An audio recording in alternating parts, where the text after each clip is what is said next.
नमः शिवाय शिवजी सदा सहाय। ओम नमः शिवाय गुरुजी सदा सहाय। 43वां अध्याय शिव का सुंदर स्वरूप दर्शन। सुखी किए पुरजन सभी रखकर सुंदर रूप, मैना भई प्रसन्न लखी सुंदर रूप अनूप। ब्रह्मा जी बोले, हे नारद जी, उस समय मैना ही तुमको तथा विष्णु जी को भगवान शंकर के पास भेजा। उस समय मैंने ही तुमको तथा विष्णु जी को भगवान शंकर के पास भेजा।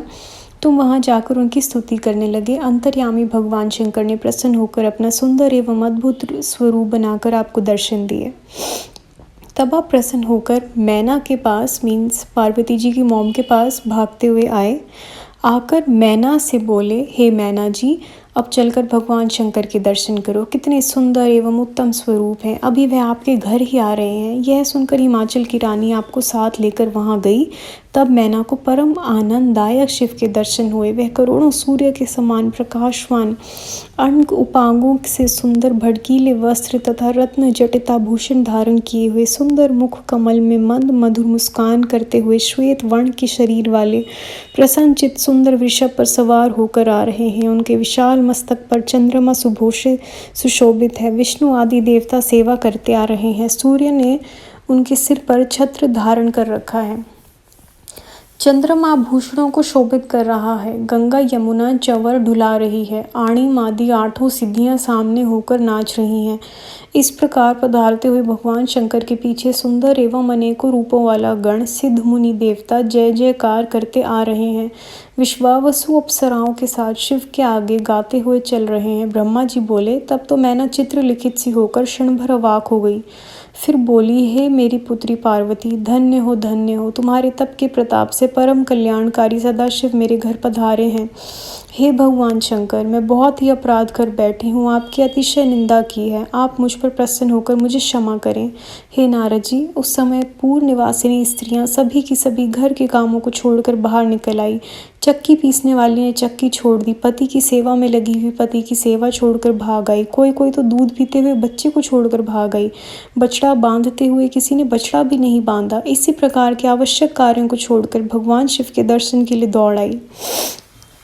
भगवान शंकर का दर्शन करते ही सबकी सब मोहित हो गई। तब शिव की सुंदर मूर्ति हृदय में धारण करके आपस में बोली, हे सखियों, आज हिमाचलपुर में रहने वाले नर नारियों के नेत्र सफल हैं एवं जन्म भी आज सफल है। हे पार्वती जी, तुम्हारे भाग्य धन्य है, तुम्हारा जप करना भी धन्य है।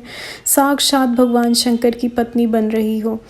ब्रह्मा जी बोले, हे नारद जी, इस प्रकार पूर्व की निवासिनी सभी स्त्रियों ने चंदन एवं चावलों से कल्याण रूप भगवान को पूजन किया और फूलों की भगवान पर वर्षा करने लगी।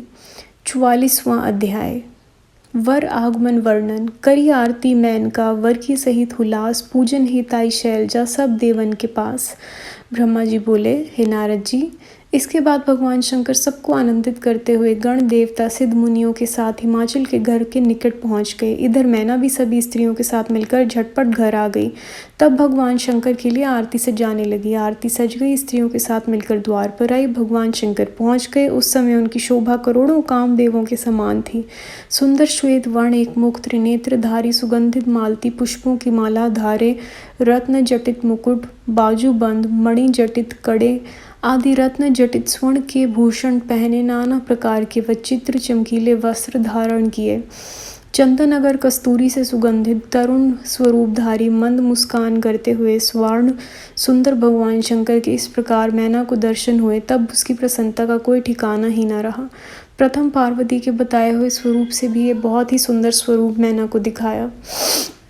बड़े प्रेम से मैना ने आरती की। आरती की रीति करके आनंद पूर्वक मैना भीतर चली गई। वहां ठहरी हुई लड़कियां महेश जी की शोभा को देखकर बोली, हे सखियों, इस प्रकार का सुंदर वर तो हमने किसी विवाह में नहीं देखा। पार्वती जी धन्य है जिनको इस प्रकार का सुंदर पति प्राप्त हो रहा है।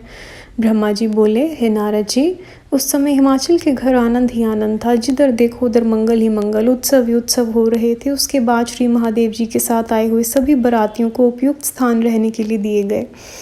फिर हिमाचल अपने घर पहुंचे। उसके बाद जगत की माता श्री पार्वती जी सभी देवताओं को पूजने के लिए घर से बाहर चली।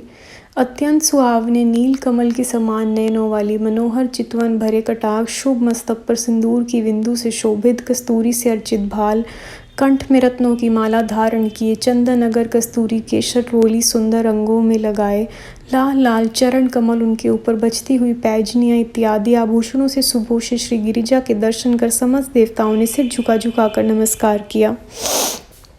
भगवान शंकर ने भी कुछ अपनी दृष्टि उधर घुमाई और पार्वती जी को देख लिया। उन्हें श्री पार्वती जी साक्षात सती के रूप में दिखाई दी। इस प्रकार देखकर उन्हें सती स्मरण हुआ, रोमावली खिल गई। इधर श्री पार्वती जी कुले देवों का पूजन कर ब्राह्मणों की स्त्रियों के साथ लौटकर घर आ गई। संगत जी, अध्याय यहाँ समाप्त होता है। गुरु जी, संगत जी, जो भी मुझसे गलती हुई हो पढ़ने में, जाने में, प्लीज़ मुझे माफ़ करिएगा। अगला अध्याय अगली वीडियो में। ओम नमः शिवाय। शिव जी सदा सहाय। ओम नमः शिवाय। गुरु जी सदा सहाय।